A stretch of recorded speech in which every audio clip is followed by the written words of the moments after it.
से मैंने पूरा शब्द किया। दोस्तों सभी को म्यूट किया है और 214 साथी आ चुके हैं अभी। दोस्तों कल हमने प्रमोद दुबे जी को सुना था और जितने भी साथियों ने कल का सेशन ज्वाइन किया था वे अपने आप में एक अलग ही फीलिंग को महसूस कर रहे होंगे।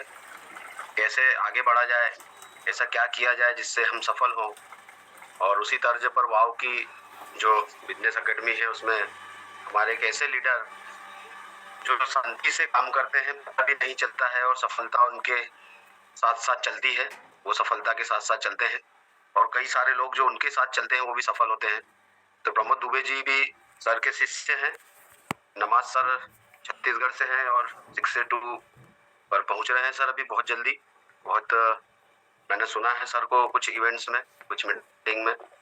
और आप सब जो भी टीम लीडर हैं, जो सर की टीम बहुत सारी है छत्तीसगढ़ के अंदर नमाज सर की, दोस्तों चैट बॉक्स में जरूर वेलकम कीजिएगा सर का, क्योंकि सर जितने सरल दिख रहे हैं उतने ही सरल तरीके से इस वर्क को करते हैं और कैसे आगे बढ़ते हैं ये भी बताते हैं और आगे बढ़ाते भी हैं। स्वयं तो बढ़ ही रहे हैं, अपने टीम साथियों को भी बढ़ा रहे हैं। नमस्कार सर, 234 साथियों की ओर से आपका स्वागत है। और जो है आप आज उस बारिश को कीजिए जिससे प्यास मिटती है, जिससे लोग अपने आप को जीवित महसूस करते हैं।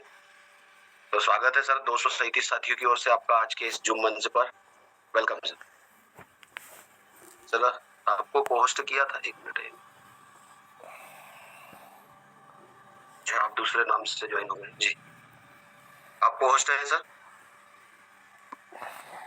ओके, बहुत बहुत धन्यवाद तो यार सर। सभी को सुप्रभात, गुड मॉर्निंग। आवाज आ रही सर, प्रयास सर मेरी? सर बहुत अच्छी आवाज आ रही सर। पटेल सर, नरेंद्र जी, आप पाटीदार सर रिकॉर्ड कीजिएगा सेशन को जी। तो सुबह सुबह परिहार सर के बारे में सोचता हूँ कि परिहार सर इतने बिजी और ऐसे प्रोफेशन में होने के बावजूद, इतने ऐसे जॉब में होने के बावजूद भी आप जो ये मॉर्निंग का जो 7 बजे का जो डिसिप्लिन के साथ जो चला रहे हैं ना, काबिले तारीफ है सर आपके लिए। एक बार आपके लिए बहुत बहुत धन्यवाद, आभार। और आज जो मीटिंग की जिम्मेदारी हमारे माननीय हाड़ा सर ने दी है उसको मैं पूरा करने की जरूर कोशिश करूंगा। हालांकि ऐसा कुछ विशेष है नहीं कि मैं किसी को सिखा पाऊं, मैं खुद अभी लर्निंग मोड में हूं, मैं खुद सीख रहा हूं। इस इंडस्ट्री का मैं एक विद्यार्थी हूं और धीरे धीरे हम लोग आगे बढ़ रहे हैं और सर लोग के मार्गदर्शन में ही आगे बढ़ रहे हैं। हम लोग वाऊ एकेडमी के बैनर तले हम लोग वैभव साठे सर हो गए, हाड़ा सर हो गए, प्रधान सर हो गए, हमारे छत्तीसगढ़ से लीडर हमारे HK साहू सर हो गए, प्रशांत सर हो गए, सभी के मार्गदर्शन में हम लोग धीरे धीरे आगे बढ़ रहे हैं और कोशिश कर रहे हैं कुछ बेहतर करने की। आवाज क्लियर है मेरी प्रयास सर? जी बिल्कुल सर, क्लियर आवाज। तो भारत सर ने आदेश किया कि मीटिंग आपको लेनी है, तो सर को मैं बोल नहीं पाया कि सर मैं सिखाऊंगा क्या क्योंकि टॉपिक वाइज लोगों की उम्मीदें रहती है। अब सवाल इस बात का है कि यहाँ जितने भी लोग हमारे साथी बैठे हैं, तकरीबन 280 लोग बैठे हुए हैं, तो सबकी रिक्वायरमेंट अलग अलग है, सबकी रिक्वायरमेंट अलग अलग है। कोई किसी क्षेत्र में एक्सपर्ट होंगे, किसी क्षेत्र में वीक होंगे, कमजोर होंगे, तो सबकी ताकत अलग अलग है, सबकी कमजोरी अलग अलग है। तो इस तरीके से सिखा पाना पॉसिबल नहीं है, लेकिन मैं अपनी भरपूर कोशिश करूंगा कि शायद कुछ ऐसा मैं आपको बता पाऊं, दे पाऊं, जो कि यस हमारे नितिन सर बोल रहे हैं कि मिला जुला कर ही बताइए, ऐसा करके बिल्कुल सर मैं मिला जुला के ही बताने की कोशिश करूंगा, क्योंकि कुछ हमारे नए साथी भी बैठे होंगे जो अभी अभी ज्वाइन हुए होंगे, जो कि जद्दोजहद में लगे होंगे, इस इंडस्ट्री को समझने की जद्दोजहद में लगे होंगे कि उनका काम कैसे आगे बढ़ेगा। कुछ हमारे साथी ऐसे होंगे जो कुछ एक लेवल अचीव कर लिए होंगे, 2A 3A 4A हो चुके होंगे, तो उनके लिए भी। अब कुछ ऐसे भी साथी होंगे कि कुछ लोगों का काम शुरू में स्टार्ट में चला होगा, स्टार्ट होने के बाद ब्रेक हो गया होगा, रुक गया होगा, तो कुछ लोग उसके इसमें होंगे कि भाई हमारा काम रुका क्यों है। तो मैं मिला जुला कुछ आप लोगों को बताने की कोशिश करूंगा, समझाने की कोशिश करूंगा। अब जिसके हिस्से का जो होगा अपने हिस्से का आप रख लीजिएगा, क्योंकि बोला गया है कि साधु ऐसा चाहिए जैसा सूप सुपाए, सार सार गए लिए थोता दे उड़ाए। तो साधु बन के बैठिएगा और जो आपके काम कर रहे हैं उसको आप ले लीजिएगा, और जो काम का नहीं रहे उसको अन्यथा उसको आप छोड़ दीजिएगा। वैसे मैं एक बात के लिए बदनाम हूँ, थोड़ा कड़वी बातें चलती है मेरी, क्योंकि मुझे ऐसा लगता है कि अगर किसी को किसी भी चीज को अगर किसी को सुधारना है, किसी को कुछ समझाना है, तो थोड़ा सा कुछ कुछ बातें ऐसी होंगी तो आप उसको पर्सनल में मत दीजिएगा। और होता है, बोला ही गया है कि जख्म रहता है तो डिटोल वही पे लगता है, नहीं तो ठंडक महसूस होती है। तो हम लोग आज का सेशन चालू करते हैं। देखिए क्या है कि हम लोग इस इंडस्ट्री में आए हैं और इस इंडस्ट्री में कल हमारे दुबे जी जो बातें बोल रहे थे, कल आपने दुबे जी को सुना, दुबे जी ने बहुत सारी बातें ऐसे आप लोगों को बता कर चले गए हैं और बता दिया है उन्होंने। उसी से मैं कुछ कवर करने की कोशिश मैं करूंगा। मैं कि सबसे पहली बात तो यह है कि जितने भी लोग यहाँ आए हैं, तो अगर आप अपने आप से पूछेंगे तो आपको एक सवाल का जवाब मिल जाएगा, जो कल दुबे जी ने बोला था। इस इंडस्ट्री में कोई भी आदमी चुनाव करके नहीं आता कि मुझे इस इंडस्ट्री में आना है करके। लग बाई चांस आते हैं, आपके पास कोई आया और आपको उन्होंने एक प्रपोजल दिया, आपको एनर्जी कैंगन वाटर के डिवाइस के बारे में बताया, तो आपने डिवाइस को हेल्थ पर्पज से ले लिया और आपको एक बिजनेस प्लान दिया, और उस बिजनेस प्लान में आपको लगा कि आपकी फैमिली के लिए काफी कुछ बेहतर हो सकता है, तो आप इस बिजनेस को स्टार्ट किए। अब आपने किसी के कहने से ये बिजनेस स्टार्ट किया, खुद से आप चल के नहीं आए।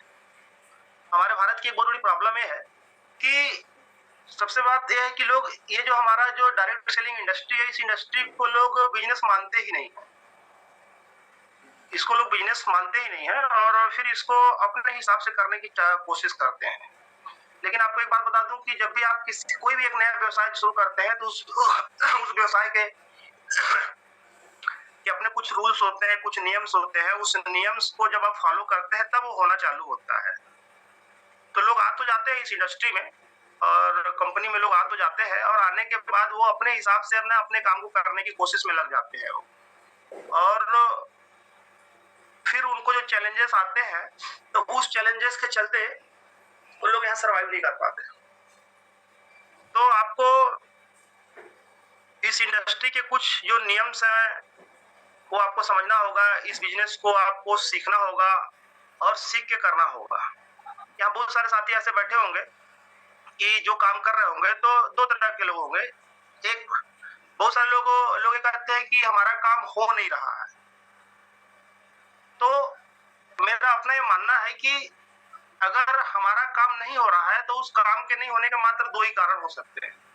पहला कि तो आप काम कर नहीं रहे हैं, क्योंकि अगर आप काम करेंगे नहीं तो काम होगा नहीं। और दूसरा, आप काम कर तो रहे हैं लेकिन उस काम को करने का जो तरीका है वो तरीका आपको पता नहीं है, आप गलत तरीके से कर रहे हैं। अब इन दोनों में कौन सा सही है ये आप ही जान सकते हैं।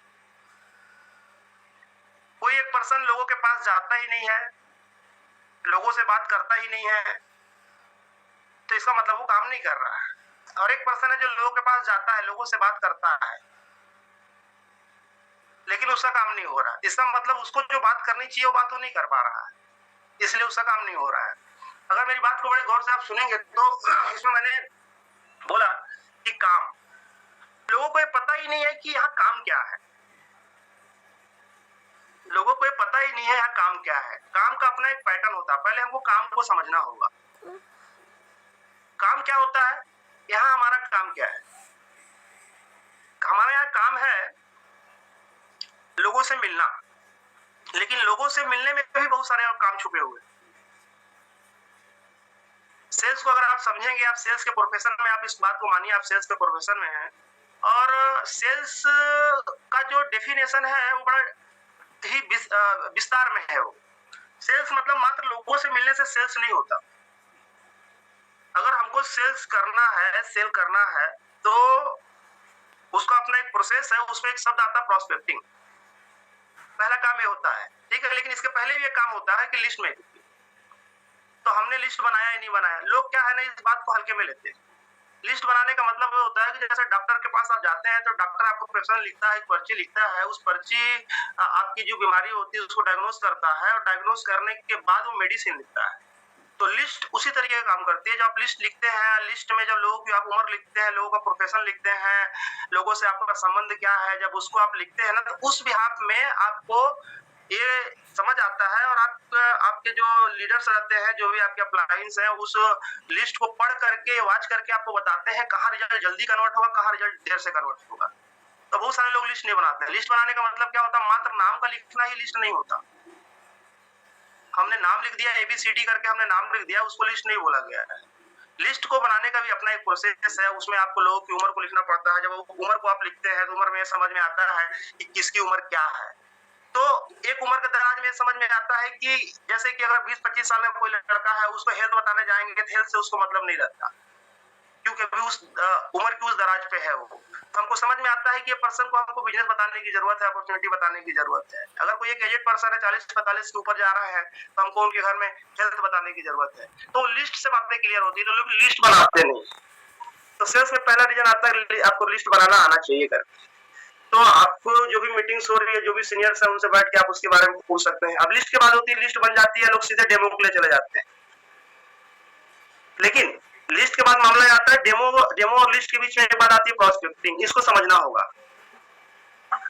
हम लोग अभी एक मीटिंग में गए थे, हमने एक बहुत बड़ी ट्रेनिंग अटेंड की। उस ट्रेनिंग में एक बात बोली गई कि जैसे आपके आसपास में डोसा बनता है, तो डोसे वाले के पास जाकर खड़े होकर बड़े ध्यान से देखिएगा, डोसा वाला क्या करता है। डोसा वाला पहले तवे पे पानी मार के देखता है कि तवा गर्म है या नहीं करके, और जब तवा गर्म होता है तब वो डोसा उस पे डालता है। अगर तवा ठंडा रहा तो डोसा उस पे डालेगा तो डोसा बनेगा नहीं, सीखेगा नहीं। तो तवा गर्म होने के बाद उस पे वो डालता है, फिर डोसा बनता है। तब जिस पर्सन के पास आप डेमो दिखाने जा रहे हैं, बिजनेस दिखाने जा रहे हैं, तो आपने पहले इस प्रोडक्ट की इम्पोर्टेंट, इस बिजनेस की इम्पोर्टेंट उससे शेयर की है या नहीं की है, उसके मन में उसको जानने या समझने की इच्छा जगी है या नहीं जगी है। तो लोग इसको समझ नहीं पाते और जाकर सीधे डेमो की बात करते हैं। और डेमो तो आपसे देख लेगा, डेमो इसलिए देख लेगा क्योंकि आपका पड़ोसी होगा, आपका रिश्तेदार होगा, आपका फ्रेंड होगा, आपको ना नहीं बोल पा रहा है, आपसे व्यवहार संबंध खराब नहीं करना चाहता हो, तो आपको बैठ को देख लेगा। लेकिन जब वो देखेगा तो अपने दिमाग को बंद करके देखेगा और इस बात का इंतजार करेगा कब डेमो खत्म हो, कब आप यहाँ से जाओ।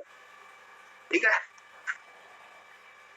और फिर हम बोलते रिजल्ट नहीं आता। तो प्रोस्पेक्टिंग अपना एक पूरा सब्जेक्ट है, उसका पूरा अपना सेशन होता है कि प्रोस्पेक्टिंग में क्या किया जाता है, किस तरीके से लोगों से बात की जाती है, किस तरीके से लोगों से चर्चा की जाती है, कैसे डेमो के लिए तैयार किया जाता है, कैसे बिजनेस प्लान के लिए उसको इंटरेस्ट जगाया जाता है। तो बगैर इंटरेस्ट जगह ही हम लोगों को मात्र डेमो दिखाना चालू कर देते हैं।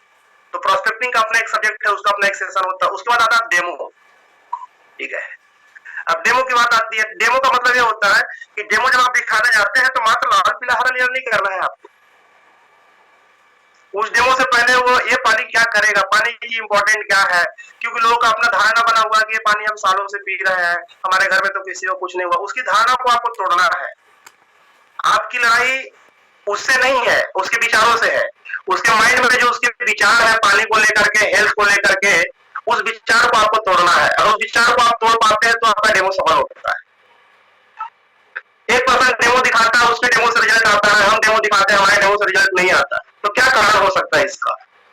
तो मैं आपको एक बात बता दूं मैं कि जैसे कि एक गीत है, गीत को आपको लिख के दे दिया गया, तो एक आदमी गीत को बोलता है और एक आदमी गीत को गाता है। लेकिन जब वो गीत को गाता है तो उसमें मजा आता है, लेकिन एक आदमी उस गीत को मात्र बोलते चला जाता है। तो जब बोलते चला जाता है तो उसमें मजा नहीं आता, और जब गाता है तो उसमें लय, सुर, ताल सब कुछ रहता है। तो अगर हमारा डेमो रिजल्ट नहीं दे रहा है, जिसका मतलब हम डेमो बोल रहे हैं, हम गीत गा नहीं रहे हैं। इस बात को समझने की जरूरत है। ठीक है, और गीत में मजा कब आता है? जब रियाज किया जाता है। जितने बड़े बड़े सिंगर्स हैं, जो नामी गिरामी सिंगर्स हैं, वो 2-2 घंटा 4-4 घंटा रियाज करते हैं। ठीक है, तो हमारी लड़ाई लोगों के विचारों के साथ है। लोगों के दिमाग में जो विचार है हेल्थ को लेकर के, पानी को लेकर, उस विचारों को तोड़ने की लड़ाई है। और विचारों को विचारों से ही तोड़ा जा सकता है, इस बात को ध्यान दीजिएगा।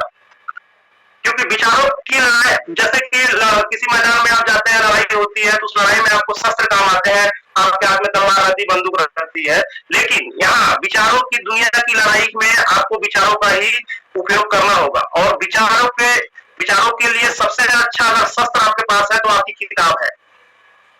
आपको बुक पढ़ना चालू करना होगा, आपको मीटिंग में बैठना होगा, मीटिंग में नोट्स बनाने होंगे।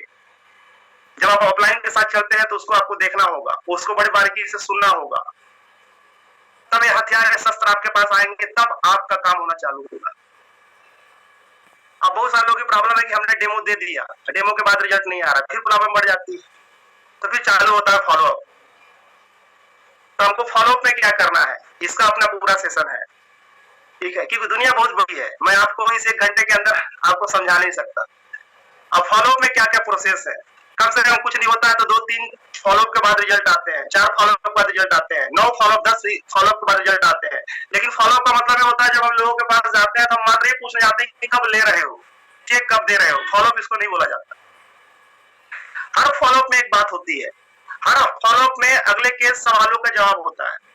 फॉलोअप का मतलब होता है जब आप लोगों के पास जा रहे हो तो अगला अगर आपको चेक नहीं दे रहा है, इसलिए नहीं दे रहा है कि उसके मन में कुछ डाउट है, कुछ संदेह है उसके मन में, उस संदेह को उसके मन से निकालना पड़ता है, फिर उस सवालों के जवाब देने पड़ते हैं कि सर आपके मन में जो डाउट था वो क्लियर हुआ या नहीं हुआ। अगर वो क्लियर होता है फिर वो एक सीढ़ी आगे चढ़ता है, तब जाकर के क्लोजिंग का मामला आता है, ठीक है। तो क्लोजिंग भी एक आर्ट है। अब क्लोजिंग बोला जाए, क्लोजिंग कब होती है, जब लोगों से आप सही सवाल करते हैं। Selling is not telling, selling is questioning. हमको सही क्वेश्चंस करने आने चाहिए। ये क्वेश्चन प्रोस्पेक्टिंग में भी होंगे, डेमो में भी होंगे, फॉलोअप में होंगे, क्लोजिंग में होंगे। इन्हीं सब के बीचों के बात में एक बात हमेशा चलेगी, प्रोस्पेक्टिंग में एक बात चलेगी, ऑब्जेक्शंस आएंगे, लोग ऑब्जेक्शंस करेंगे, ठीक है। डेमो में लोग ऑब्जेक्शंस करेंगे, फॉलोअप में ऑब्जेक्शंस करेंगे, क्लोजिंग में ऑब्जेक्शंस करेंगे। तो उस ऑब्जेक्शंस का सही जवाब क्या है, उस जवाब को हमको ढूंढ के रखना होगा। तो जब इन सब चीजों पे हम काम करना चालू करते हैं तब जाकर के हमारा काम होना चालू होता है। तो हमको काम करने का जो सही तरीका है उस सही तरीके को पकड़ना है, उस पैटर्न को हमको पकड़ना है और स्टेप वाइज आगे बढ़ना है। तो जब हम स्टेप वाइज आगे बढ़ते चले जाते हैं तो हमारा काम होना चालू हो जाता है। मैं कभी कभी मीटिंग से बैठता हूँ, अक्सर बैठता हूँ तो मैं लोगों को देखता हूँ, लास्ट में फिर से कोई सवाल उठे, कोई बोलेंगे सर हम लोगों के पास जाते हैं तो लोग हमारी बात नहीं सुनते, डेमो दिखाने के बाद फोन नहीं उठाते। तो फोन इसलिए नहीं उठाते को डेमो आपने बोला है, डेमो गाया नहीं है आपको। तो डेमो गाना चालू करिए, जिनका काम नहीं हो रहा वो डेमो गाना चालू करिए और रियाज करिए, प्रैक्टिस करिए, ठीक है।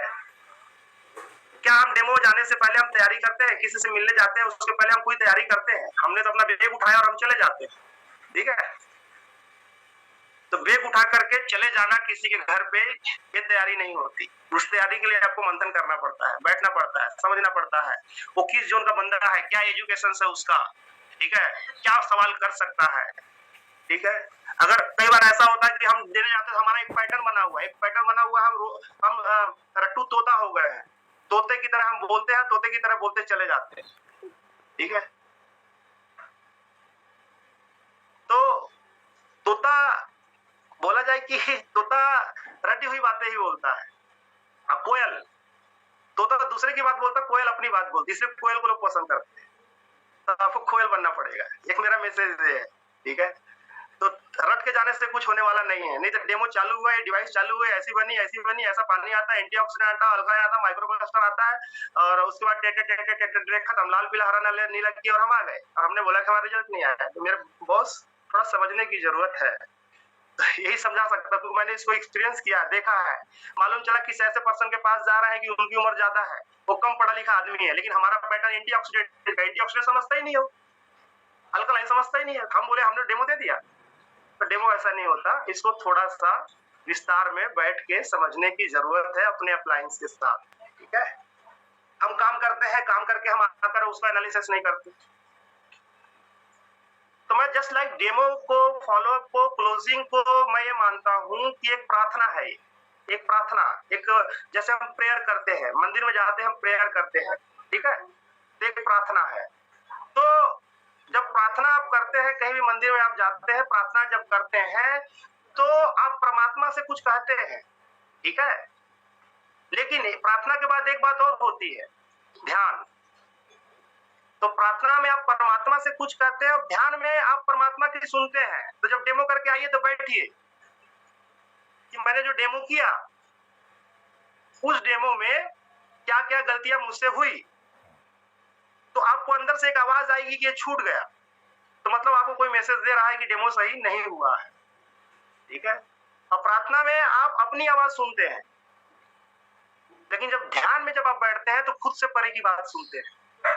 तो प्रार्थना और ध्यान, प्रार्थना और ध्यान, ध्यान, प्रार्थना और ध्यान, और यही प्रभु को पाने का तरीका है। सही है गलत?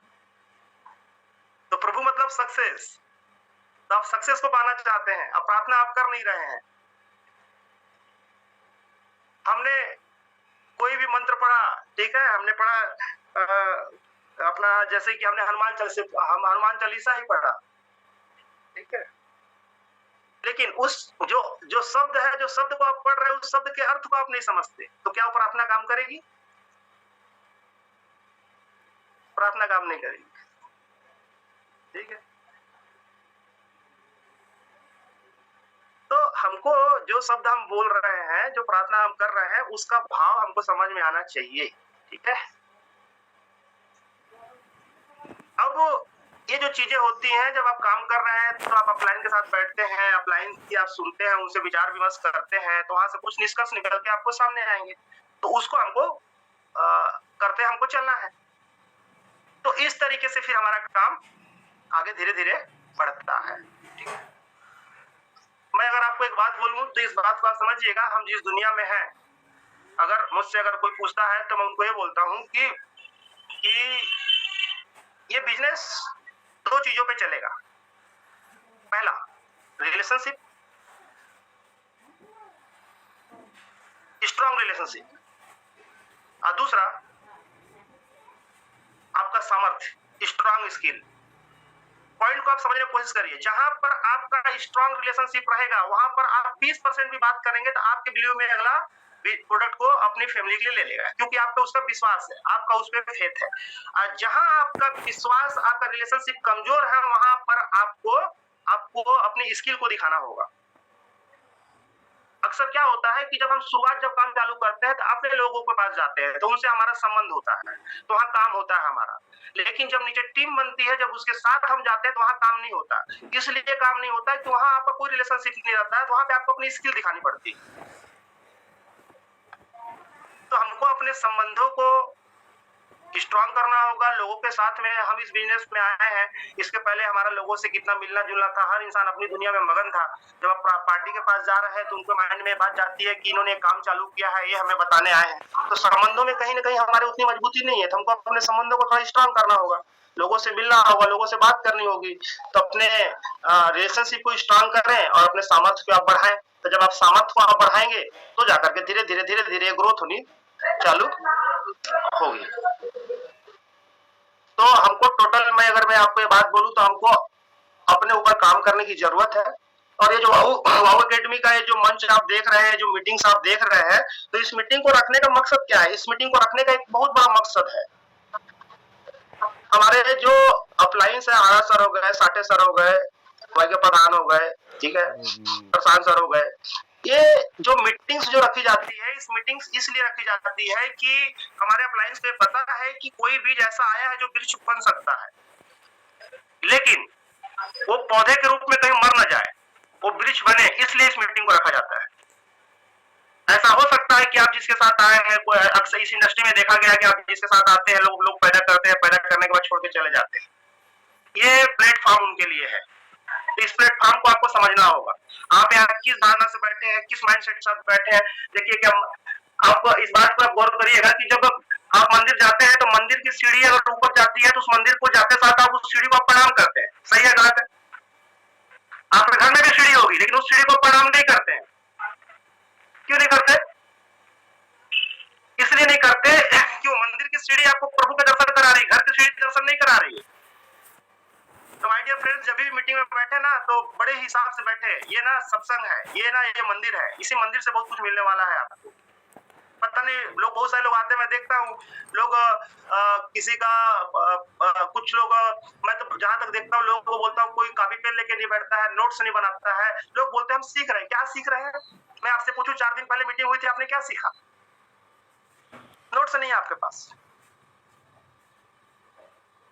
मैं अपने डाउनलाइंस को बोलता हूँ कि आप अपने गोल बनाइए, एक मोटी डायरी लीजिए और एक गोल बनाइए, लेकिन गोल को ना एकदम डायरी के पीछे लिखिएगा और उस डायरी को ट्रेनिंग से भरना चालू करिए। पहले पन्ने से ट्रेनिंग से भरना चालू करिए। जैसे जैसे आपको डायरी भरेगी, देखना अपने गोले करीब चले जाओगे। तो मेरे हिसाब से किसी के पास इतनी मोटी डायरी नहीं होगी, किसी ने अभी तक ना इतने नोट्स बनाए नहीं होंगे। तो 2 डायरी बनाइए आप, एक ट्रेनिंग के लिए और एक डायरी खुद जो काम करके आते हैं तो रोज लिखना चालू करिए उसको। जब ये 2 डायरी भरेगी तो आप देखोगे ना अपने गोल के आप करीब पहुंच जाओगे।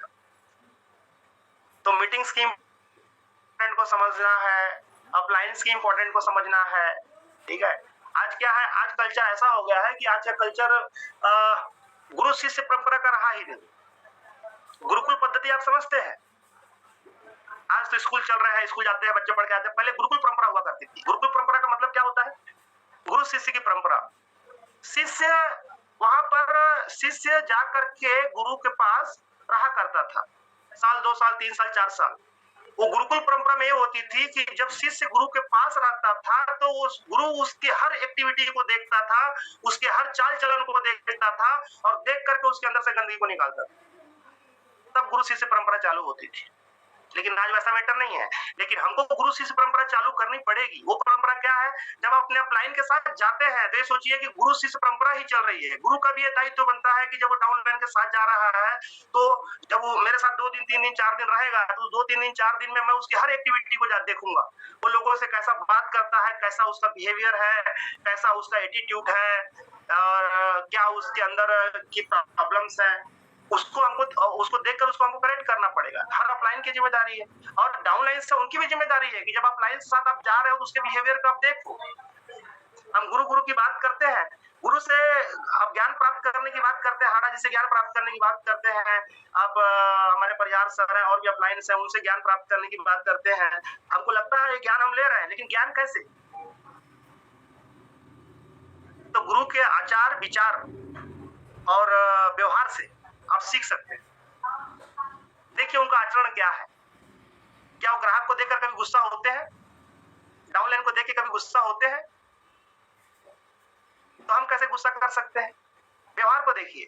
जो व्यवहार एक अपलाइन अपने डाउनलाइन के सामने लोगों से करेगा वो भी करना चालू करेगा।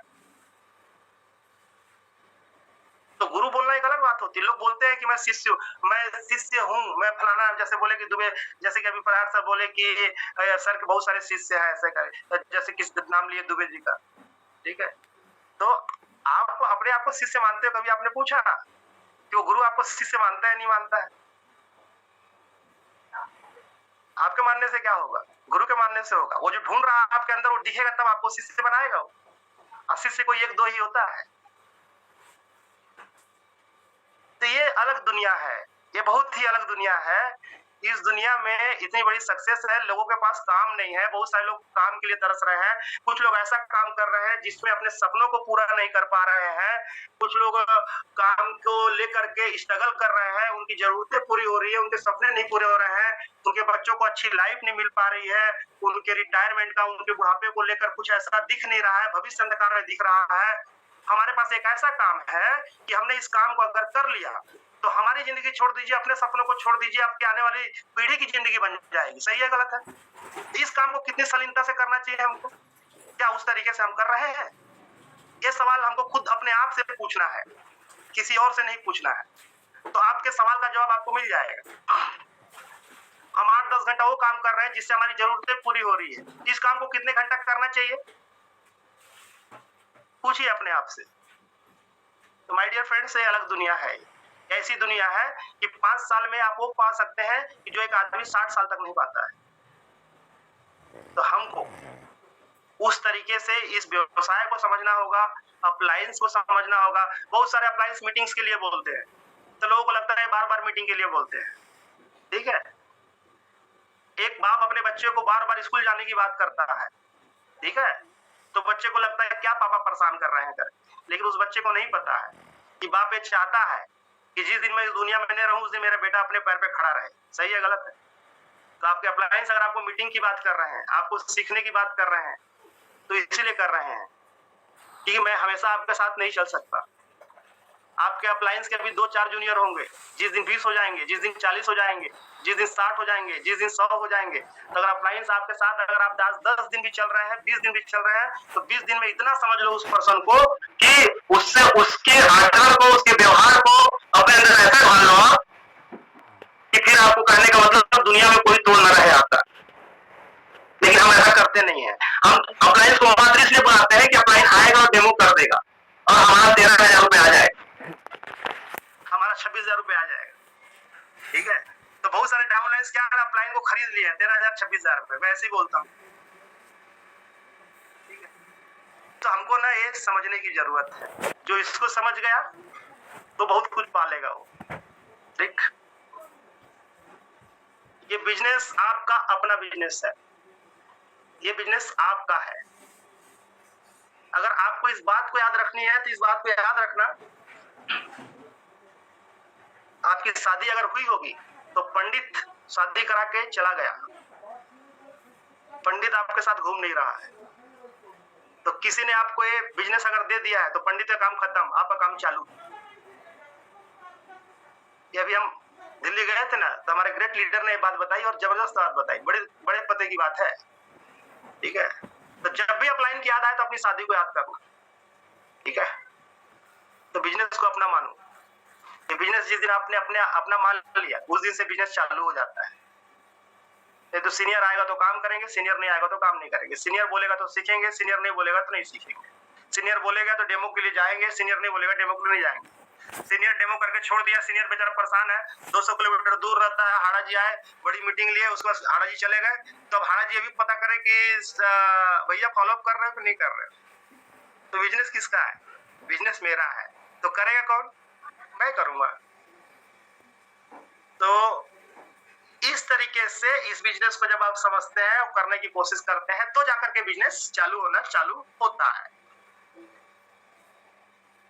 तो हमारे नए साथी सेल्स के पैटर्न को समझें, लिस्ट बनाएं, प्रोस्पेक्टिंग क्या होता है उसके बारे में बात करें, अपलाइन से बात करें, उसकी मीटिंग्स होती है उसको उसमें बैठें, डेमो कैसा होना चाहिए। ठीक है, सस्पेक्ट और प्रोस्पेक्ट को समझना होगा। कई बार ऐसा होता है हम गलत आदमी को डेमो दिखा रहे होते हैं। एक ऐसा पर्सन जिसको अपनी हेल्थ की चिंता नहीं है, फैमिली की हेल्थ की चिंता नहीं है, उसको हम समझा रहे होते हैं। तो हमको समझना होगा कौन हमारा सही सस्पेक्ट है, कौन हमारा प्रोस्पेक्ट है। ये पूरी चीजें सेल्स में जाती हैं। सेल्स का पूरा अपना एक पैटर्न बना हुआ है, उस पूरे पैटर्न में आपको एक्सपर्ट होना होगा, तो जाकर के काम होना चालू होगा। ठीक है, मीटिंग और अपलाइन, इन दो चीजों का दामन आपको पकड़ के रखना होगा। ऐसा हो सकता है कि अपलाइन में हर आदमी का अपना अपना फ्लेवर होता है। आपके पूरे लाइन में कोई ना कोई तो ऐसा एक पर्सन होगा जिससे आपका विचार मिलता होगा, जिसको जब आप सुनते होंगे तो आपके दिमाग में घंटी बजती होगी। आपको वहां जाकर के टिक जाना है, उस आदमी के टच में रहना है और उस आदमी से, कहने का मतलब उस पर्सन से एजे आपको बढ़ना है तो आपको टच में रहना होगा। मेरे एक डाउनलाइन ने एक बहुत अच्छी बात मुझे सिखाई थी। मैं अक्सर बिजी होने के कारण जब उनको कॉल नहीं कर पाता था तो उनका कॉल आता था, तो मैंने उनको एक दिन बोला कि सॉरी सर मैं आपको कॉल नहीं कर पाया करके। तो बोले सर मुझे पता है कि आपके 200 बच्चे हैं लेकिन मेरा तो बाप एक ही है, पता तो मुझे करना होगा। आपकी जिम्मेदारी नहीं मुझे पता करने की, मेरी जिम्मेदारी आपको पता करने की। तो बहुत पते की बात थी, उस बंदे ने मुझे ना सिखाई ना, मैंने बोला गजब की बात। तो मैं डाउनलाइन से भी सीखता हूँ, अपलाइन से भी सीखता हूँ और जब भी फील्ड में चलता हूँ सबसे सीखता हूँ। जिस दिन मैंने ये कहा कि मैं सीख गया उस दिन मैं खत्म हो गया। बहुत सारे हमारे साथी ऐसे लोगों को देखता हूँ, उनका काम एक हिसाब से स्पीड से बढ़ता है, स्पीड से बढ़ने के बाद जाकर अपनी जगह रुक जाता है और उसके बाद वो आगे सरकता ही नहीं है।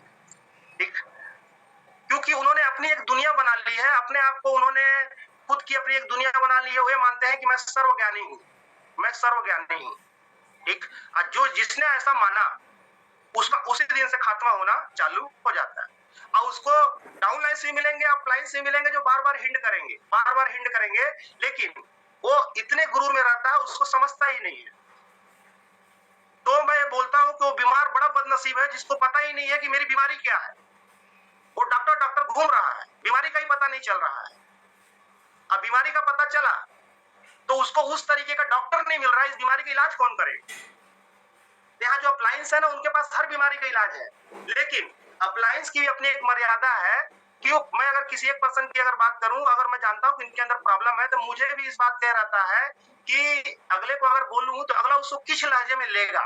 तो मुझे पहले इस समर्पण की भावना तो दिखानी होगी कि मैं आपके प्रति समर्पित हूं, बोलिए मुझे क्या बोलना है। अगर हम जॉब करते हैं तो जॉब में हमारा मामला ये रहता है कि बॉस हमको पसंद है, नहीं पसंद है, हमारे ऊपर के जो अधिकारी हैं पसंद है, नहीं पसंद है, फिर भी हम हाजिरी बजा रहे हैं, उसकी सुन रहे हैं और काम कर रहे हैं। और यहाँ एक अपलाइन जिससे आपकी जिंदगी बदल सकती है, आपका पूरा फ्यूचर बदल सकता है, उसको सुनने के लिए हम तैयार नहीं हैं। तो जब आप अधिकार देंगे तो अपलाइन खुलेगा। आप सुनने का अधिकार तो दीजिए कि मैं सुनने के लिए तैयार हूँ। मैं तो बोलता हूँ अभी किसी कड़क की एक बात बोल दी जाए तो बोलेंगे हटाओ रखो बस्ता है, ऐसा करके ये क्या काम है? क्योंकि बिजनेस आपने नहीं चुना है बॉस, इस बिजनेस ने आपको चुना है, ये बिजनेस ने आपको चुना है। आप एनर्जिक में आए हो, एनर्जिक आपके अंदर नहीं गया है। जिस दिन एनर्जिक आपके अंदर गया उस दिन ये बिजनेस बूम करेगा। 24 घंटा सोते उठते बैठते दिमाग में यही चलता है कि मेरी टीम, मेरे लोग, मैं उनका स्ट्रगल, मुझे उनको सपोर्ट करना है। इस इंडस्ट्री में दो तरह के लोग आते हैं, एक अपने लिए आते हैं, एक लोगों के लिए आते हैं। तो जो लोगों के लिए आए हैं ना, आप उनके करीब हो जाइए। जो लोगों के लिए आए हैं आप उनके करीब हो जाइए। जो अपने लिए आए हैं तो मामला गड़बड़ है। तो ये बिजनेस को मैं जितनी तारीफ करूं, ये बिजनेस उतना ही कहने का मतलब शब्द कम पड़ जाएंगे इस बिजनेस की तारीफ करने के। तो हमारे साथी जहां भी बैठे पड़े हुए हैं, फंसे पड़े हुए हैं, तो उनको मीटिंग का सहारा लेना पड़ेगा। 6 महीने साल भर की, हम 12 साल 15 साल पढ़ाई करने के बाद एक प्रोफेशन में जाते हैं, तब हमको 30-40 हजार की जॉब मिलती है। 30-40 हजार की जॉब मिलती है। यहाँ पर हमको, मैं बोलूं कि अपने आप को 1 साल के लिए एकदम डेडिकेशन के साथ कि मैं एक स्टूडेंट हूँ, मैं एक शिष्य हूँ, और एक पर्सन को चुन लीजिए, एक पर्सन को चुन लीजिए। मैं बार बार बोलूंगा ना, एक पर्सन आपकी लाइफ में होना चाहिए जो आपको ना बता पाए। आपको ये सब कुछ पता है कि क्या करना है। कल दुबे जी ने बोला ना, क्या नहीं करना है वो आपको कोई नहीं बता सकता, वो आपका गुरु ही बताएगा। हाँ, लेकिन उस गुरु से पूछना पड़ेगा कि क्या आप मुझे शिष्य बनाएंगे, ये पूछना पड़ेगा। ठीक, मेरे अप्लायंस का अगर कॉल आ जाए, ठीक है, अगर वो फोन मेरे से 10 मिनट मिस हो जाए ना, तो मैं सोचता हूँ कि बहुत बड़ी गलती हो गई मुझसे, ऐसा कर। यहाँ तो डाउनलाइन से कॉल करो तो डाउनलाइन 4 घंटे बाद रिप्लाई देता है, दूसरे दिन रिप्लाई देगा, और दूसरे दिन पता करना पड़ता है भाई कहाँ हो। ठीक है, और हम बोलते हैं कि हम काम करने आए हैं। बार बार एक सब चलता है इस इंडस्ट्री की दुनिया में। मैं देखता हूँ इस इंडस्ट्री को लोगों ने बदनाम कर दिया है। नेटवर्क, मोबाइल पे बहुत सारे मीम्स आते हैं, लोगों को फूल माला से लादा जाता है, लीडर्स बोला जाता है। लीडर्स की परिभाषा क्या है? लीडर्स की परिभाषा क्या है? क्या डिवाइस बढ़ गई, 10 हो गई, 20 हो गई, 30 हो गई, 40 हो गई, 50 हो गई, 100 हो गई, लीडर्स? नहीं, मैं लीडर्स नहीं मानता। लीडर वो होता है जो लोगों को बनाता है। लीडर्स वो होता है जो लोगों को बनाता है। आपसे लोग भाग रहे हैं, आपसे लोग टूट रहे हैं, आपको सुनना पसंद नहीं कर रहे हैं, आपके बिहेवियर को पसंद नहीं कर रहे हैं, आपके व्यवहार को पसंद नहीं कर रहे हैं। ठीक है, लेकिन हमारे अंदर ज्ञान भरा पड़ा है, हम उसको हम उल्टी करना चाहते हैं। अगर आपकी बातों से किसी की जिंदगी नहीं बन रही है और किसी के जीवन में परिवर्तन नहीं आ रहा, तो आपको अभी और सीखने की जरूरत है, अपने ऊपर काम करने की जरूरत है। मैं आज ही बोलता हूं, मैं आज विद्यार्थी हूं, मैं सीख रहा हूं। जिस दिन मैंने ये बोला कि अगर मैं सीख गया, उस दिन खत्म, मामला फिनिश। तो आप मीटिंग को समझिए, मीटिंग को पकड़ के रखिए, अपने ऊपर काम करिए। एक गुरु तो जरूर बनाइए, एक गुरु जरूर बनाइए। और मैं एक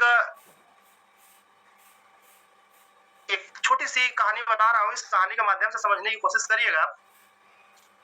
समय कितना हो गया? 7:52। शायद कितने बजे खत्म करना है सर? तो मेरे को चालू रखोगे तो मैं चालू ही रहूंगा सर।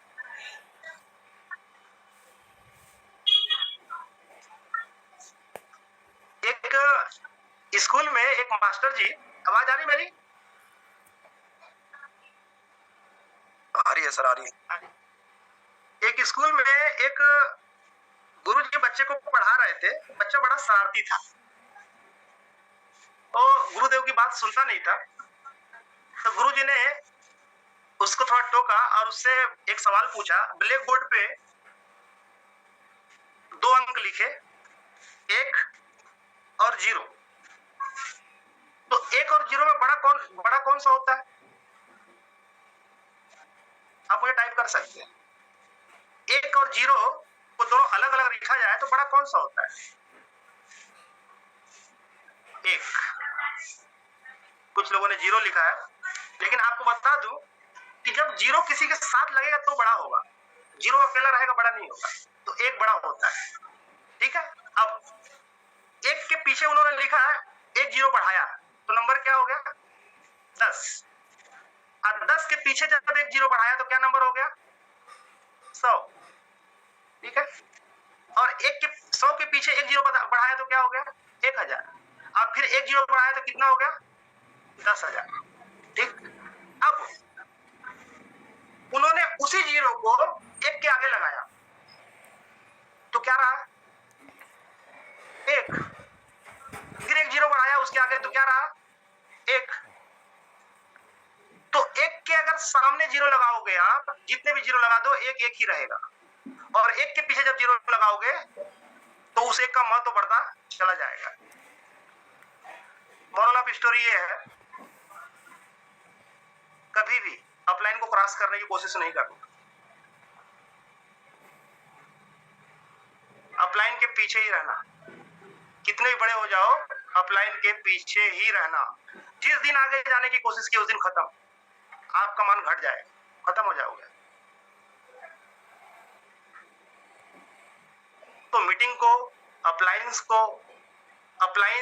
मतलब पूरे जो स्लेब है उस स्लेब में मैं अप्लायंस ही बोलूंगा, लेकिन एक ग्रुप ढूंढ लो, एक ग्रुप ढूंढ लो। यहाँ तो हमारे ऊपर इतने दिग्गज गुरुदेव लोग बैठे हुए हैं। मैं अभी लाइफ में मेरे जब से हाड़ा जी का आना हुआ, प्रधान जी का आना हुआ, प्रशांत सर का आना हुआ, मेरी लाइफ में 360 डिग्री का चेंज हुआ है। मुझे भी कुछ कमी थी, जो कमी मेरी फुलफिल हुई है। मैं उस हिसाब से आभार प्रकट करता हूँ अपने सीनियरों का। और ईगो को आने मत देना, कभी डाउनलाइंस भी कभी अच्छा आएगा आपके पास में, ठीक है। और कभी अगर उनसे बैठ के बात करो, चर्चा करो, उनके विचारों को सम्मान करो और सबको साथ में लेके चलो, ठीक है। अक्सर क्या होता है, कभी कभी होते हैं बहुत सारे डाउनलाइंस अपनी अलग अलग दुनिया बनाने के चक्कर में रहते हैं और उस चक्कर में लोग गलती कर बैठते हैं, क्योंकि सफर बहुत लंबा है, सफर बहुत लंबा है। वो जो किसी का नहीं हुआ वो कहीं का नहीं हुआ, आपको किसी ना किसी का होना पड़ेगा, ठीक है। बाकी जो ये जो काम है, ये काम बहुत इजी काम है, बहुत सरल काम है, लोगों से मिलने जुलने का काम है, लोगों से व्यवहार बनाने का काम है। और आप अगर अभी लोगों के पास जाते हो तो लोग बोलते हैं मैं समझाने जाता हूँ, आप समझाने मत जाइए, इस पैटर्न को चेंज करिए, लोगों को समझने जाइए, लोगों को समझने जाइए, लोगों के पास बैठिए, लोगों को समझिए। जब लोगों को आप समझना चालू करते हैं ना, तो वो आपको समझना चालू करते हैं, फिर वो आपके डेमो को समझेंगे, पानी को समझेंगे, बिजनेस को समझेंगे। तो लोगों को समझना चालू करिए, लोगों को समझाना बंद करिए, लोगों को समझना चालू करिए, लोगों को समझाना बंद करिए। और वाउ एकेडमी ने जो ये अपना जो सिस्टम बनाया है, इस सिस्टम को पकड़ के रखिए, ये सिस्टम ही आपको आगे लेकर जाएगा। एक बार रामकृष्ण परमहंस का नाम आपने सुना होगा। रामकृष्ण परमहंस इतने बड़े ज्ञानी थे, इतने बड़े दिग्गज पर्सन थे। वो जिस जगह रहते थे, जिस गांव में रहते थे, उस गांव में एक जादूगर बहुत दिनों से सिद्धि प्राप्त कर रहा था और सिद्धि प्राप्त करके वो नाम कमाना चाहता था, क्योंकि उस जगह नाम रामकृष्ण परमहंस का बहुत चलता था। तो उसने सालों ये करने के बाद, बोला जाए कि तपस्या करने के बाद उसने एक सिद्धि प्राप्त की और वो पानी पे दौड़ करके पार हो गया। और उसने अनाउंस कराया कि आज मैं पानी पे चल के दिखाऊंगा। तो पूरा गांव इकट्ठा हो गया और वाकई में वो पानी पे चलकर पार हो गया। तो उस गुरूर में, उस अहंकार में उसने देखा कि यार रामकृष्ण परमहंस नहीं आया करके, वो गुरुदेव के पास गया, रामकृष्ण परमहंस के पास गया और जाकर बोला कि मैंने इतने सालों तपस्या करने के बाद एक सिद्धि प्राप्त की है और उस सिद्धि को आज मैंने साबित किया, लोगों ने आकर देखा, तुम क्यों नहीं आए? तो रामकृष्ण परमहंस मुस्कुराए, बोले क्या सिद्धि प्राप्त की है आपने? तो बोले कि मैं पानी पे चल के लोगों को दिखाया, ये आपको देखना चाहिए। बोले ऐसा, तो चलिए मैं भी देखता हूँ। तो फिर दोबारा से वो पानी पे चल के दिखाया, तो रामकृष्ण परमहंस खड़े रहे और फिर वो बड़े गुरूर के साथ उनको देख रहा था। तो रामकृष्ण परमहंस ने क्या किया, सामने एक नाव पड़ी थी, उसमें एक नाविक बैठा था, उसको बुलाया और उस नाव पे बैठे और नाव के नदी के उस पार चले गए, ठीक है, और वापस लौट के आए। तो रामकृष्ण परमहंस ने कहा कि जिस सिद्धि को पाने के लिए तूने 10 साल कोशिश की, ये सिद्धि तो 5 मिनट में खत्म हो जाती, नाव पड़ी, उसमें बैठ के मैं चला गया। हमारे गुरुदेव ऐसी सिद्धि लेकर बैठे हुए हैं, ठीक है, अलग से दुनिया बनाने की जरूरत नहीं है, पानी पे दौड़ने की जरूरत नहीं है। ये छोटी सी स्टोरी बड़े काम की है, ठीक है, नहीं तो लोग ना अपनी दुनिया बनाने पे लग जाते हैं। रैंक बढ़ रहा, 10 से 15 20 मशीन हो रहा, मैं ना मेरे टीम के जो साथी यहाँ बैठे हुए हैं जिनकी ग्रोथ बड़ी अच्छी हो रही है, तो कोट टाइम मार करके ईगो को आने मत देना, इस बात का ध्यान रखना, क्योंकि मुझे कुछ लोगों में दिख रहा है और मैं नहीं चाहता आपका नुकसान हो, ठीक है। तो माय डियर फ्रेंड्स, शायद समय हो चुका है और मैं अपनी बात को यहीं विराम दूंगा और आभार प्रकट करूंगा मैं हाड़ा सर का, वाऊ एकेडमी का, वैभव साठे सर का, प्रशांत सर का, प्रधान सर का, इस सभी लोगों ने मौका मुझे दिया। हालांकि टॉपिक वाइज मीटिंग्स सर ने, मैंने कहा था कि मिली जुली कुछ बातें करूंगा मैं, तो नए पुराने लोग जो भी हैं, इसमें से जो भी आपके काम के लायक लगता है आप उसको लीजिए और अपनी जिंदगी बनाइए और इस बिजनेस को अपना मानना चालू करिए। ये बिजनेस आपसे ही चलेगा, किसी और के चलने से नहीं चलेगा। तो हम सब बहुत बड़ा कमाल कर सकते हैं, ठीक है। Okay, thank you very much.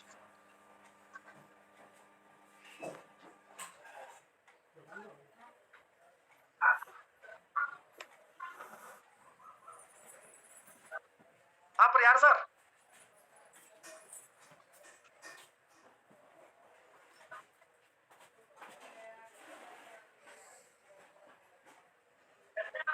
Hello.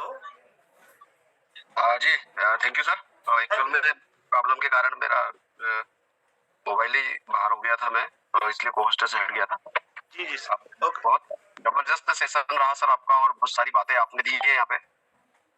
Champalal जी चौहान है सर, वो कंटिन्यू करा लेंगे, मैं कुछ सफर में हूँ। चौहान जी सुन पा रहे हैं सर? चंपालाल चौहान जी, ललिता आप सुन रही है? जो भी साथी हो सर उनको अनम्यूट करा लीजिएगा। जवान सर है यहाँ पे, बात करना चाह रहे हैं, आप अनम्यूट कर सकते हैं। नमस्कार सर उनको। जी चौहान जी आ गए।